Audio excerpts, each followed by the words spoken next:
Hi guys, Rich911 here.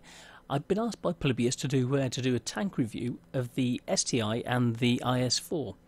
So I'm doing that today for you. So here we go. Here we have the STI, which is on the heavy line of the Russian tanks. So what I mean by that is we've got the granddaddy of everything in the heavy line of the KV-1. Which then breaks down into this heavier line, or the more mobile line, down towards the IS-7 through the IS-8. So, but today we're going to look at, in this review, the STI and the IS-4 leading down on the heavier of the two Russian lines. So let's get back to the garage and carry on with the review of these very, very strong vehicles. Right. If you look at it, it's a bit of a beast.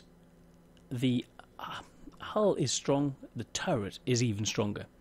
Now what I mean by this is we've got 140mm on the front and sides of the vehicle, including spaced armour, and then the turret's got 250mm at the front with 160 at the sides. It's a very, very nice tank, and it's using the 122mm, which is on the IS-4 and also the IS-8. So it's a very accurate 122mm gun, which is used for this, not only this tank, but the IS-4 as well. So yeah, nice accurate gun, good DPM, good alpha. Let's have a look at the armour. Right, initially, you look at let's have a look at the hull. Got 140mm of hull armour, sloping, with a Chinese-esque front. And what I mean by that, it hasn't got a pike nose. It's more of the original older line of Russian tanks, like the KV, which had a squarer front and these areas that shots could zing off. Whereas when you look at the other areas, it's got a pike nose. We'll have a look at that line later to have a look at the pike nose, but this can actually slightly angle and wiggle and move the arm from side to side to show less to your opponent, or make them miss their shots and not hit specific areas. And with the nerf that the actions of unaimed guns have had recently, it could mean that your weak spots aren't actually hit. So you've got more chance of surviving. So wiggling the tank between this and the IS-4, you can actually bounce more shots, because your other areas that are tough are very, very tough. So let's have a look. Okay, you've got an area of above the commander's hatch, which is 200mm. On the turret itself, it's that band of 170mm, but with some spaced armour in front. You've got 300mm of spaced armour, which is very strong. But let's remove the spaced armour. You've got a small area here which is zero armour. So if you can get through 300mm, you can get through that. So that's why sometimes you may have heard of this being penetrated in exceptional circumstances through that area. But that's about the only weak spot, apart from when you're looking at the top of the tank, which has got an area of 30mm on the top, which makes it a target for artillery or anyone who's shooting down on it. So that's something you've got to be aware of. It's slightly slower because of the power to weight ratio, and coming from this heavier line of Russian tanks, but the armour and the sloping is very, very good. Now, there's usually a weakness with the Russian tanks of and the German tanks of this lower plate. So let's have a look at the lower plate, which is an area of quite good armour of 160mm thick. So let's just have a look at the tank itself. So this area of 160mm isn't that well sloped, but you can angle it to improve that the situation, which will help here, but it'll expose this cheek. So if you wiggle the tank, you can force them to hit a different area and possibly the turret, but try and get them to change the angle so they can get a bounce, change the angle so they can get a bounce.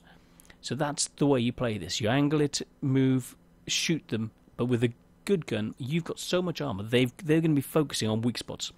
You can focus on just shooting them, because this gun has got excellent penetration, 258 with standard and 340 with heat, so which is brilliant. Now let's have a look at the IS-4 in comparison. Now you can see it's lower profile, so with the very similar angles at the front, which we've reviewed, but the lower plate is even more angled. Let's call up the view.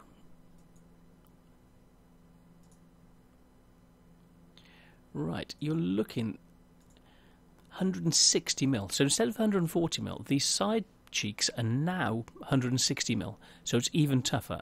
Plus the lower plate is still 160mm, but the angle is significantly better. So from the front, it's less likely to get penetrated in the front plate, which was more of a weak spot. But in the IS-4, it's less of a problem.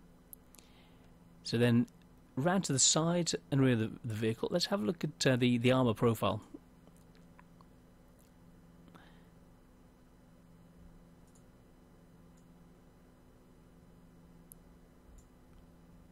Put the spaced armor back on. Right. There's no spaced armor at the side, so it's just solid armor.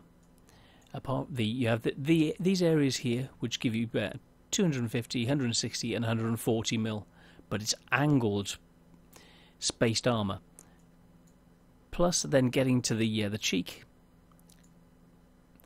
working back 230, which is a very, very bouncy area. You point at the enemy, and they're going to be bouncing 250 mil. Let's take away the spaced armor, and you've got a tiny area there which has no armor whatsoever, and behind, like the cheeks, this area is still 230, but with spaced armor in front of it, it's highly likely that anyone trying to pen, unless they've got an amazingly powerful gun, won't get through this area. So it also has a weak spot on the top, which is this T. I call like a T there. Of that from the front, it is possible to penetrate here. So if you can overmatch with a powerful gun, the right angle, it'll just go straight through that area. So that's the weak spot on this. Whereas the lower plate is less of a weak spot. Aiming down, or in other tanks that are at a higher level, shooting here is a possibility.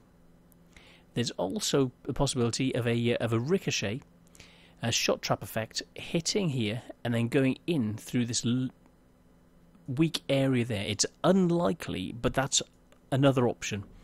Or else, like I see, it's a smaller target, so not quite as much of a target for arty, but still this back area is very vulnerable to artillery. But the armour is very, very good. So brawling, getting in close, using your armour to the max, go in, bully them, use your armour, use this incredibly effective gun, and you won't go far wrong. That's what this tank does. It just gets in, mixes it up with your opponents, and derps them in the face. Derp in the face, pull back. Derp, pull back. That's what you do every time. So this is a complete brawling tank, and you're trying to force them to make errors. You're moving in, they don't get a chance to aim. Your accurate gun is able to take them to pieces.